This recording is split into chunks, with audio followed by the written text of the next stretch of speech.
What is up, guys? Tejas here from 11 Gauge Recordings, and this week I thought I'll do a part 2 of the previous video I did on cinematic effects and post production effects in general. So, this week I'll go through vocal glitches and reverse vocal effects. If you still haven't subscribed to my channel, please do. I release videos every week, and you'll get to see my process of creating effects and going through the mix process for my songs. So for the purpose of this video, I just laid down some scratch vocals on one of my songs called Don't Get Too Comfy of my upcoming EP. Obviously this won't end up on the final mix, just for the purposes of this video and so that you guys can understand how I go about handling these effects during the mix. So let's just listen to this part of the song and I'll show you how to create a vocal glitch, and then you can customize it based on your needs. So let's just listen to this part of the song first.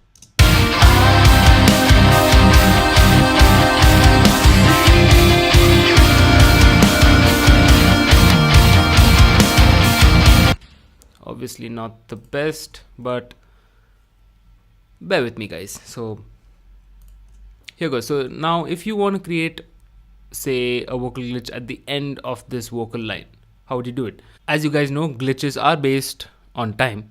So first, have the end product kind of in your mind. You should have an idea of what exactly you want, and then kind of choose the grid value that you want to chop it up at. So say I'll start with a 1/8 note, and say I want to start the glitch from this point onwards. So get that done, and then mute the alternates. So let's just see how this sounds first.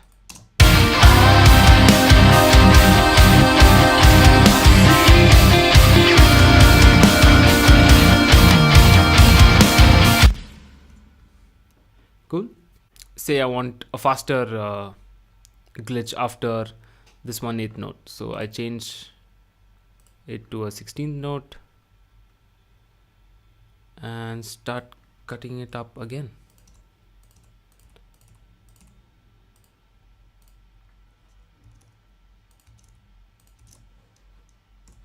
See how that sounds now.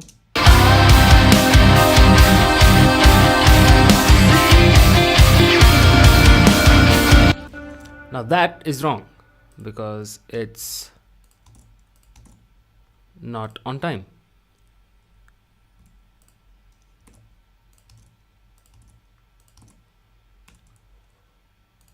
Let's see how this sounds.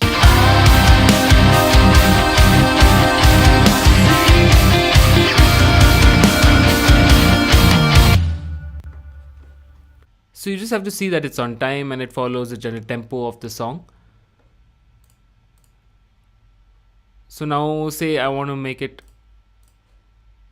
a bit more faster at the end. Let's just go a little more crazy and chop it up a bit more.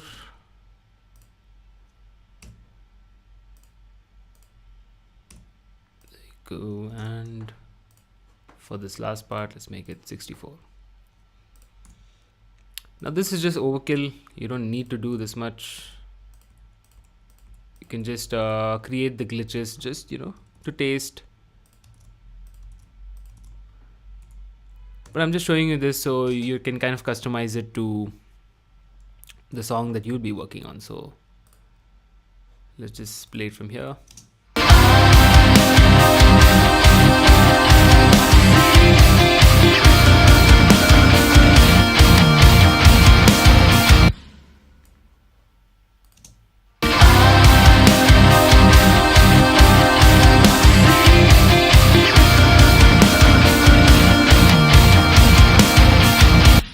Yeah, so you kind of get the idea of how this works. So you kind of create the cut based on the grid value and then chop it up, say every alternate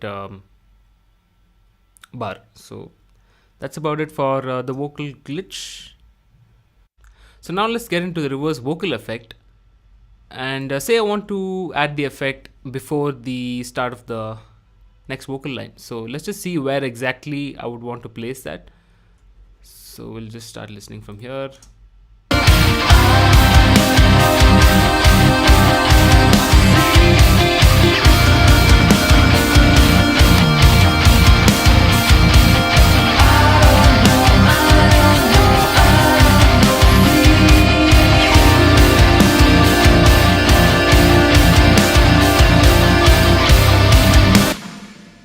right about here, maybe I would want to add a reverse vocal effect. It's kind of similar like the reverse reverb effect that I was talking about in the last video. So I'd want to place it right before the start of the next vocal line. So usually what I do is I just select the first word, copy that, paste it over here, move it a little here, and select a region a bit after the selected area. So I think that should be fine. Add any reverb depending on the tonal quality of the reverse effect that you want. So I'll just choose a normal hall reverb. I think 4.5 seconds should be good. Render that.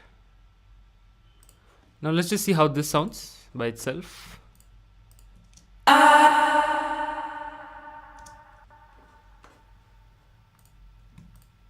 Yeah, and now all you have to do is reverse it. Done. So I don't think you need,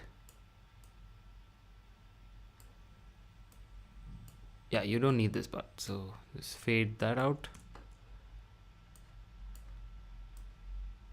and fade in. And if you place it right, it should sound right.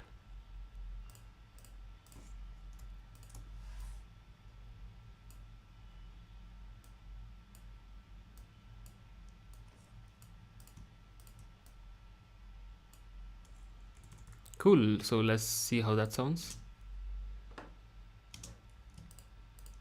I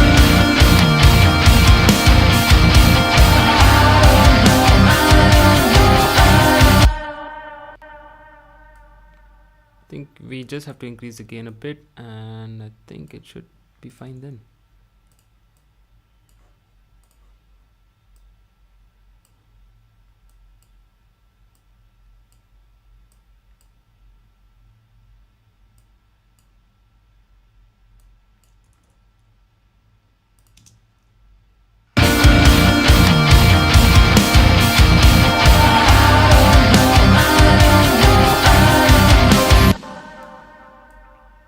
So you can again change it depending on the kind of effect that you're looking for. So I can actually reduce the fade in so that it comes in a bit earlier.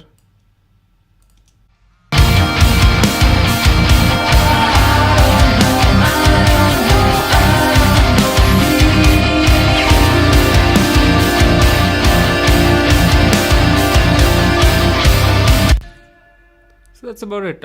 If I just show you what the effect sounds as such.